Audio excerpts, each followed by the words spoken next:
Good evening, everyone. Myself, Dr. Neeti Vijay. I'm Senior IVF Consultant, Avia Fertility. And today, I'm going to enlighten you about a very important topic, which is called ERA. ERA means Endometrial Receptivity Array. Before I start to discuss about this topic, मैं सबसे पहले आपको ये बताना चाहती हूँ कि आप में से काफ़ी सारे ऐसे कपल्स होते हैं जो बहुत परेशान हैं, जिनके बार बार आईवीएफ फेल हो रहे हैं, फाइनेंशियली बड़े लॉसेस हो रहे हैं, emotionally you are drained out, समझ नहीं आ रहा है कि क्यों इस तरीके से बार बार आईवीएफ फेल हो रहे हैं। देखिए, आईवीएफ या इम्प्लांटेशन फेलियर होने के कई कारण हो सकते हैं, जिसमें से एक कारण होता है कि या तो आपका एम्ब्रियो अच्छा नहीं हो, या आपका एंडोमेट्रियम अच्छा नहीं हो, या आपके कोई भी एग और स्पर्म में कोई प्रॉब्लम हो जिसकी वजह से आपको इश्यूज आ रहे हैं। तो देखिए, जब और इसमें काफी सारी और चीजें भी होती हैं, जैसे कुछ इम्यून डिस्टर्बेंसेस हो गए, लाइनिंग अच्छी नहीं बन रही है, और some unexplained subtle factors are there.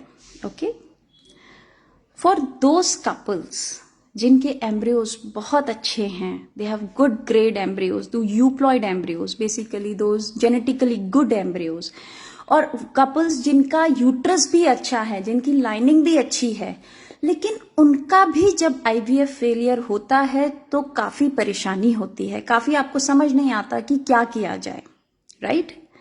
तो देखिए, अभी मैं आपको कुछ समझाने की कोशिश कर रही हूं। बच्चादानी जो यूट्रस होता है, उसके अंदर एम्ब्रियो इम्प्लांट होता है। जब एम्ब्रियो उसमें इम्प्लांट होता है, उसके लिए एम्ब्रियो और उस यूट्रस को एक दूसरे के साथ तालमेल बिठाना बहुत जरूरी है। उसे हम कहते हैं सिंक्रोनाइजेशन। ओके, नाउ एम्ब्रियो तभी इम्प्लांट होगा जब एंडोमेट्रियम उसको रिसीव करने के लिए रेडी होगी। When the endometrium is receptive, that means the endometrium is in the window of implantation. Okay, अभी पहले जब ज्यादातर लोग आईवीएफ कर रहे थे, तो हम कब ट्रांसफर कर रहे थे एम्ब्रियोज? हम ट्रांसफर कर रहे थे उन्हें 5th डे ऑफ प्रोजेस्टेरॉन पे, या फिर फोर्थ डे ऑफ प्रोजेस्टेरॉन पे and 6th day of progesterone पे, सॉरी। बट देखा गया है कि जिन कपल्स को इम्प्लांटेशन फेलियर होता है, 27% केसेस एंडोमेट्रियल फैक्टर्स होते हैं। उसमें एंडोमेट्रियम मतलब यूट्रस की जो लाइनिंग होती है ना, जहां पे बेबी इम्प्लांट होता है, उसको एंडोमेट्रियम कहते हैं। तो 27% केसेस एंडोमेट्रियम की गड़बड़ी की वजह से फेलियर होते हैं। तो आज का फोकस उसी पे रहेगा। आज का हमारा फोकस उस एंडोमेट्रियम की वजह से जो फेलियर्स होते हैं उस पे रहेगा। तो हम ये मान के चल रहे हैं कि एम्ब्रियोज आपके बहुत अच्छे हैं, बाकी सारी चीजें अच्छी हैं, लेकिन और इवन आपकी बच्चादानी भी अच्छी दिख रही है, लेकिन आपका रिजल्ट फिर भी पॉजिटिव नहीं आ रहा है। उन कपल्स के लिए, उन पेरेंट्स के लिए आज का वीडियो बहुत बहुत लाभदायक होने वाला है।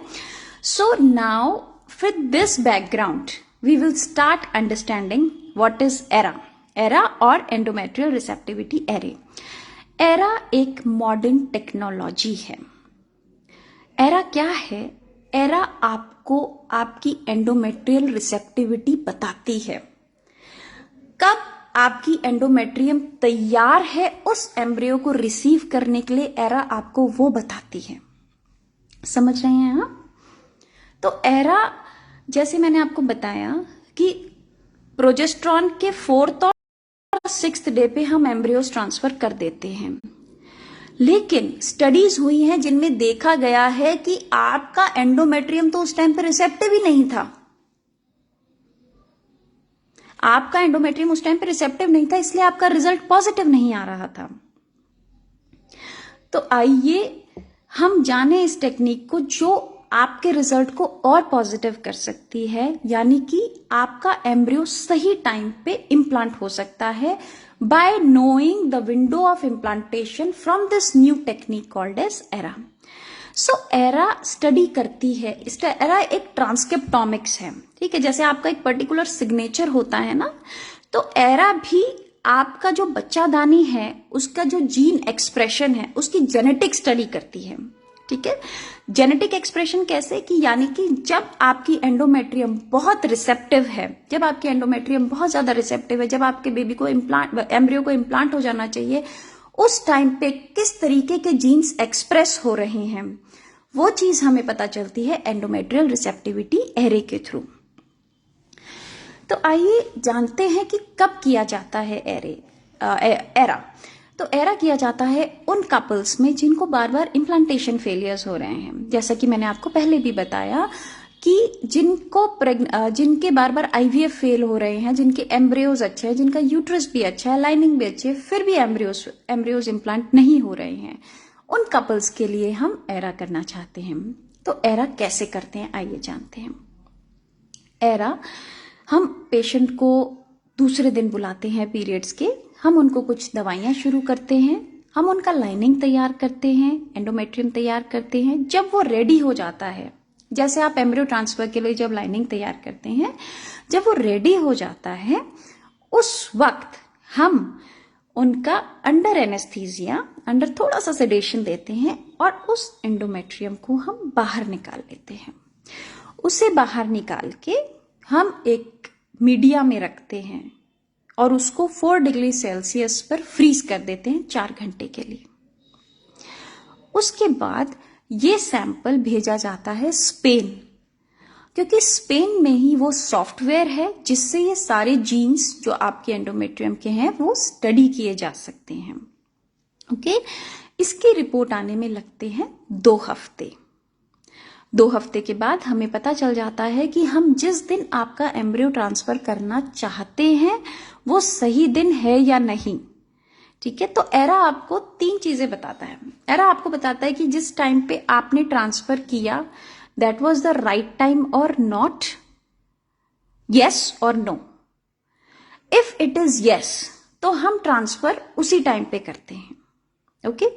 लेकिन अगर वह बताता है कि ये टाइम नहीं है तो वो आपको एक विंडो ऑफ इम्प्लांटेशन देगा। क्या देगा विंडो ऑफ इम्प्लांटेशन? वो आपको विंडो ऑफ इम्प्लांटेशन देगा, या तो आप 12 घंटे पहले करो या 12 घंटे बाद करो या इतने घंटे के बाद करो, है ना। तो वो आपको एक प्रॉपर बताएगा कि आपको कब एम्ब्रियो ट्रांसफर करना चाहिए जिससे आपके रिजल्ट्स बहुत अच्छे आए।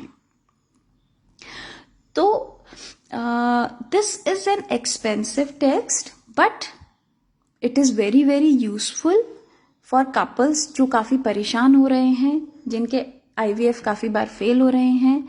हम ये टेस्ट करते हैं आविया फर्टिलिटी पे and here we try to give best services to our patient ताकि उनको इमोशनली, फाइनेंशियली हर तरीके से बेनिफिट हो। एरा एक बहुत अच्छा टेस्ट है जिसकी सेंसिटिविटी कम से कम आप लगा लीजिए 89%, 99% इज सेंसिटिव एंड 89% स्पेसिफिक, यानी कि इसके रिजल्ट्स बहुत एक्यूरेट हैं।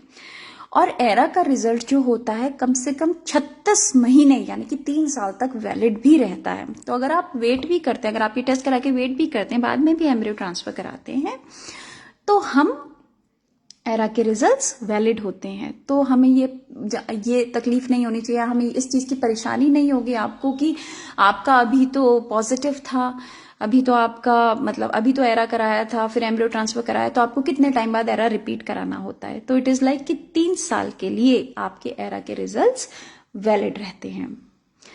So at Aveya fertility we care for the patients. अगर आपके भी बार बार आईवीएफ फेल हो रहे हैं, आप उसका एक सोल्यूशन जानना चाहते हैं, तो आप प्लीज आविया आइए and we will help you and hope this video helps you out. Thank you so much. नमस्कार।